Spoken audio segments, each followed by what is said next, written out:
Hello everyone, this is Tom Fox and I'm the Compliance Evangelist. I'd like to welcome you to my January 2018 podcast series of 31 Days to a More Effective Compliance Program. But first, a word about this month's sponsor, Conversant. Conversant brings a different kind of ethics and compliance solution to your organization. These days, business success demands something different, a corporate culture centered on integrity and ethical behavior.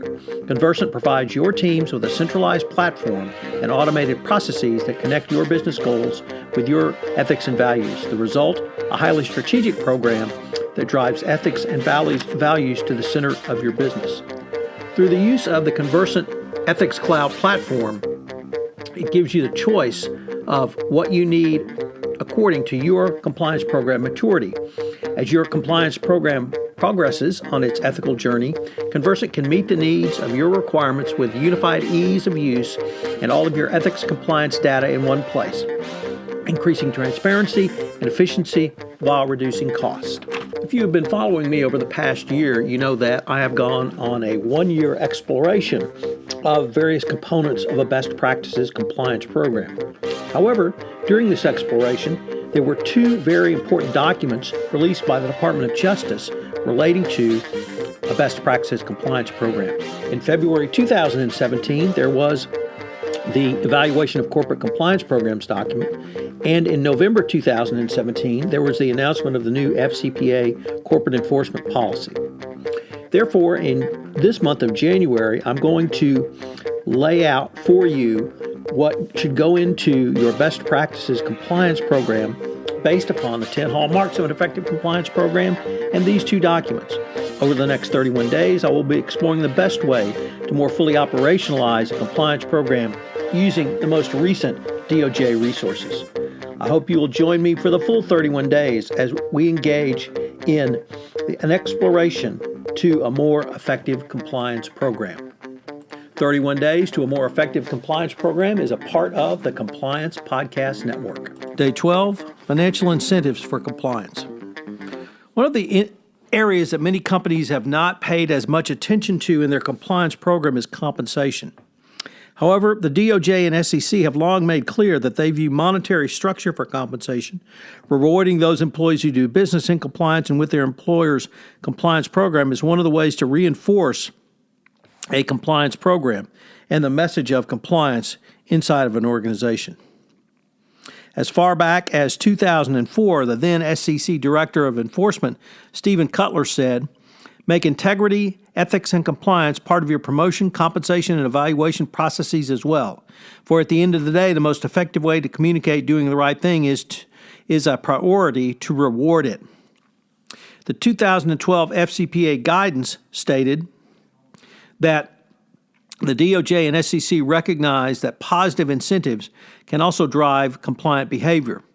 These incentives can take many forms, such as personal evaluations and promotions, rewards for improving and developing a company's compliance programs, and rewards for ethics and compliance leadership.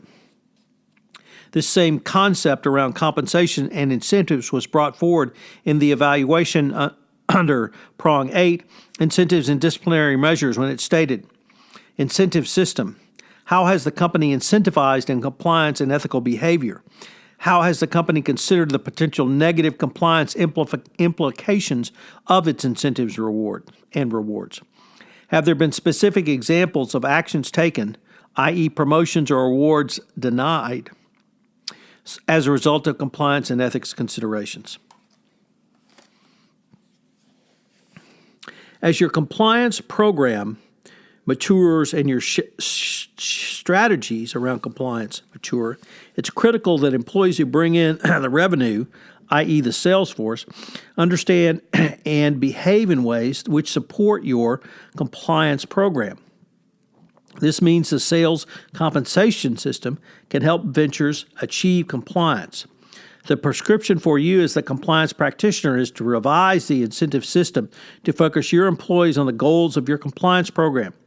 This may mean you need to change the incentives as your compliance program matures, from installing the building blocks of compliance to burning anti-corruption compliance in the very DNA of your organization.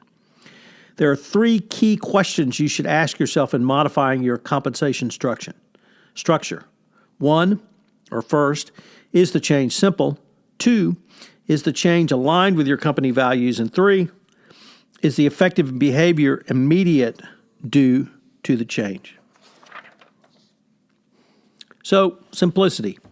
Keep your compensation plan simple and effective, and even use the KISS principle. Keep it simple, sir, when designing your compensation program with compliance in mind.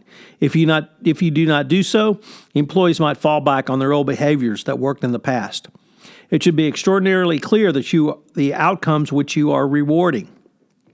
The simplest way to incentivize employees is to create metrics that they can readily understand and are achievable in the context of a compliance program.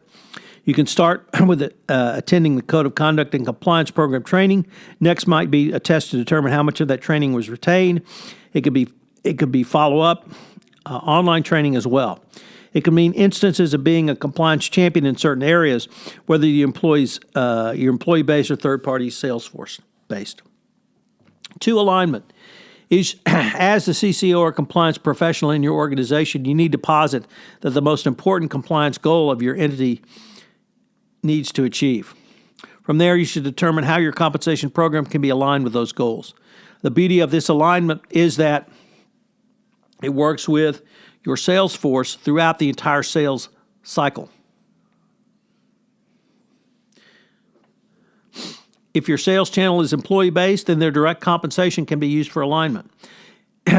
Such alignment also works for third-party sales force, such as agents, representatives, channel ops partners, and even distributors. You can even introduce clawbacks, which would come into play at some point in the future for those who might violate your compliance program.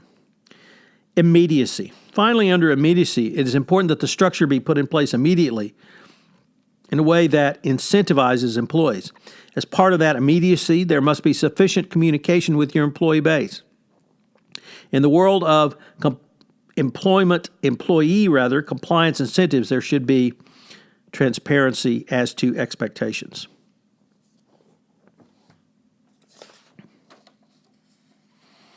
What about the interconnectedness of your senior management compensation and compliance programs? Well, there have been some interesting issues around this, and one I wanted to pick up on for this podcast was set out by Gretchen Morgenson, former columnist for the New York Times, in a piece entitled Ways to Put the Boss's Skin in the Games, which she dealt with the question of how to make senior executives more responsible for corporate malfeasance. She went on to explain that there's an economic phenomenon called perverse incentives, which is one where corporate executives are encouraged to take outside risks because they can earn princely sums from their actions. Think of the stock options or other salary and compensation. At the same time, they know they rarely have to pay any fines or face the costly consequences. The remedy to this situation is an idea that has come up for such senior managers to put some skin in the game. In other words, that if there is a violation, they would have to pay back some of their compensation package.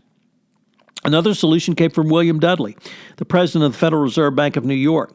His prescription involved a performance bond for the actions of bank executives, but it also works well in any corporate setting.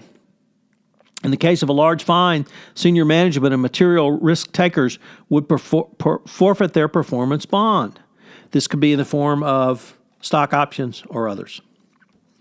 Obviously, the power of a compensation to motivate salespeople not only to sell, but to act in more ways that support your company's business model and overall culture and values is critical. For the compensation practitioner, one of the biggest reasons is to first change a company's culture to make compliance more important, but then to burn it into the fabric of your organization. You must be able to evolve in your thinking and professionalism as a compliance practitioner to recognize the opportunities to change and then to adapt your incentive program to make the doing of compliance part of your company's everyday business program. If you're just starting out to create a compliance program, you're going to have to put the foundations in place. Code of conduct, policies and procedures, and internal controls. But if your compliance program has matured, it's certainly time for you, or you have the ability to take a look at incentivizing behavior through compensation. So what are today's 3 key takeaways? Number 1, The DOJ and SEC have long advocated compensation as a way to motivate employees into ethical and compliant behaviors. 2, keep the compliance aspects of your compensation structure simple and easy for employees to understand. 3, have full transparencies in the framework of your compliance structure. This is Tom Fox. Hope you've enjoyed day 12 of 31 Days to a More Effective Compliance Program, and I hope you'll join me tomorrow for day 13, where we take up the Fair Process Doctrine. This is Tom Fox again. Thank you for listening to this episode of 31 Days to a More Effective Compliance Program, sponsored by Conversant. I hope you will join me tomorrow and indeed for the entire 31 days in January, while I will be exploring the best way to more fully operationalize your compliance program using the most recent resources the Department of Justice has communicated to us, the evaluation of corporate compliance programs, and the new FCPA corporate enforcement policy. This is Tom Fox. Thank you again for listening.